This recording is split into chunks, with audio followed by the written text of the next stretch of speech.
Hi everyone, Comic Mike here with another video. Hope everyone had a great weekend. Today we're going to do a little bit of a different kind of video.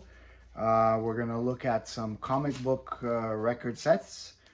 For those who aren't familiar with comic book record sets, in the 70s, mid to late 70s, they came out with comic books with a little insert of a record, 45, which is the smaller record.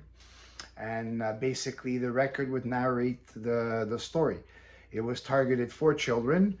For me, this is uh, it's something that is like it makes me relive my childhood because I had some of these when I was a kid in the 70s, and my brother and I had a lot of fun listening to the record as we were reading the comic book.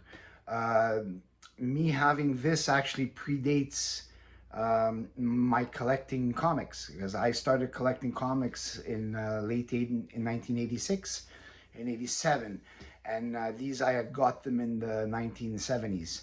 Um, Obviously, the ones that I had were long destroyed because we like listened to this over and over and over and over again. To understand, like for those who are younger who don't understand this kind of stuff, you have to put yourself in the 70s. You had no internet, no video games. So something like this was really like, wow, like it was so like state of the art, I guess if you would put it that way.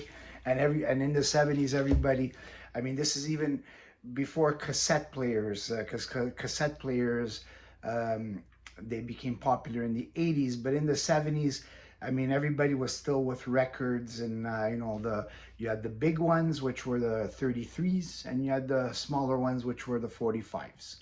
So let's take a look at some of the ones that I have. And these, I actually found these at a flea market that I had gone to a while ago, and there was a guy selling records, and he had these, so I decided to pick them up. So the first one is the Amazing Spider-Man. Now this one is from 1974, Power Records.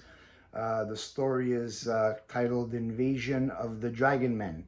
And from what I read online, this is an actual original story. It's not a reprinted story because there is another Spider-Man um, record set which features a Man-Wolf. I believe the number of that one is PR10.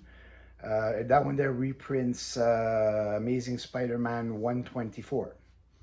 Now, the PR, like this is how you identify like you have a PR24. So every different book has a different number.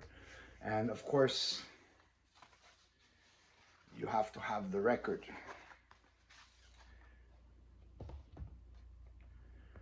You got to have the little record.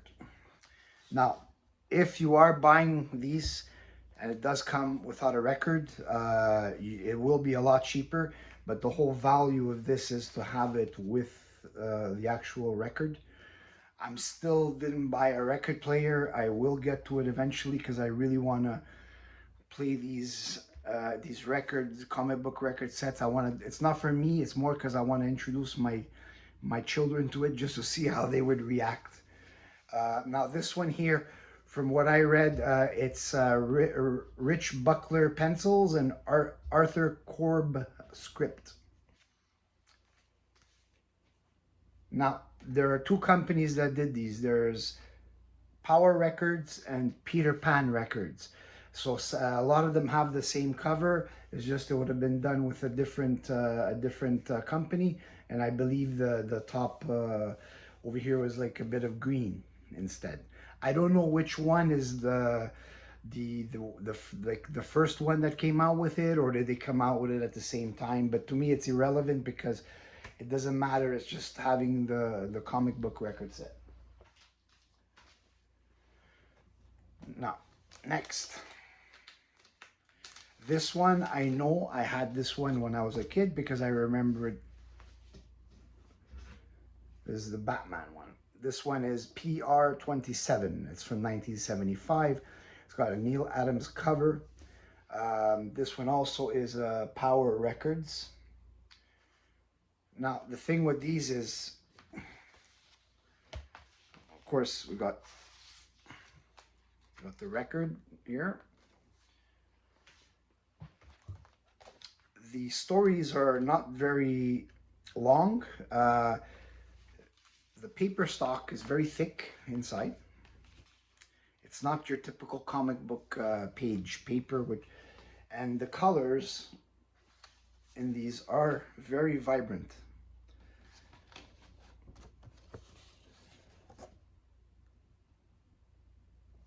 So they really stand out.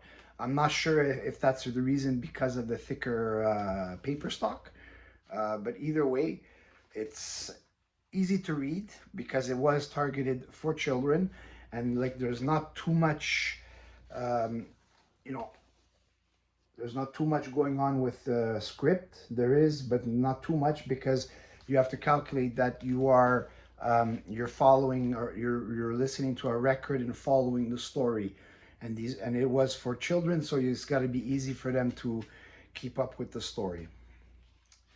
And in the back, you got a Fantastic Four. Uh,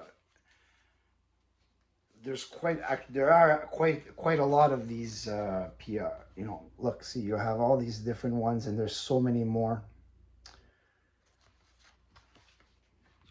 I don't purposely go looking for these, but when one presents itself at the right price, I buy it because it's something. It's like comic books being a niche. This is like a niche within a niche, if that makes sense. Next one, we got some Superman. Just can't have a comic book record sets without Superman. So this is PR-28, also by Power Records. This one is 1975. From what I read online, it's Neil Adams and Kurt Swan. Pencils and ink. And of course, you got the record.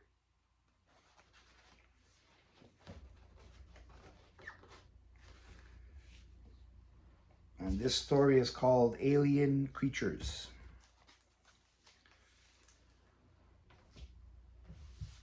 And next we got another Superman. This one is called City Under Siege. This one is a little bit later. It's 1978. Now this one is Peter Pan Records. So you got a different logo right here.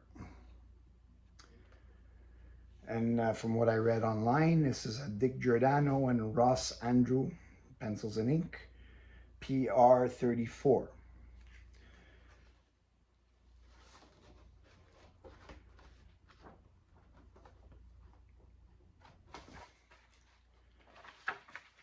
Got some really nice, cool art in there. Now, the next two are not comic book record sets. They're just big 33 albums. So, this is a cool one. Now, this is by Power Records from the 70s. Now, this one, it has stacked cards, which is the one I showed you, the Batman one. I guess it reprinted the album version in this. So you got the Scarecrow's Mirage, Challenge of the Catwoman, and stacked cards with the Joker. There's the back cover, which I believe looks like one of the Treasury editions. So anyways, this is, if you're into collecting albums, got your big album there.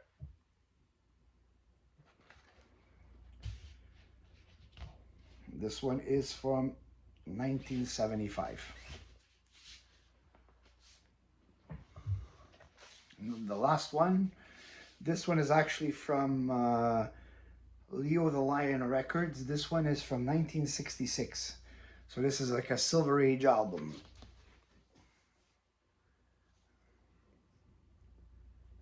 So you got your Batman, you know, with the Batmobile, which looks very similar to what the TV show would be. The Batman 66 show, and in the back, got some little artwork. And there are 3 stories in this one. You got Legend of Batman and Robin. You got the Penguin's Plunder and Joker's Revenge. Now, the way Joker is drawn, it looks like a Golden Age Joker, but I don't know because I haven't been able to listen to this one because of the, there's no, I don't have a record player yet. This one came in a sleeve inside.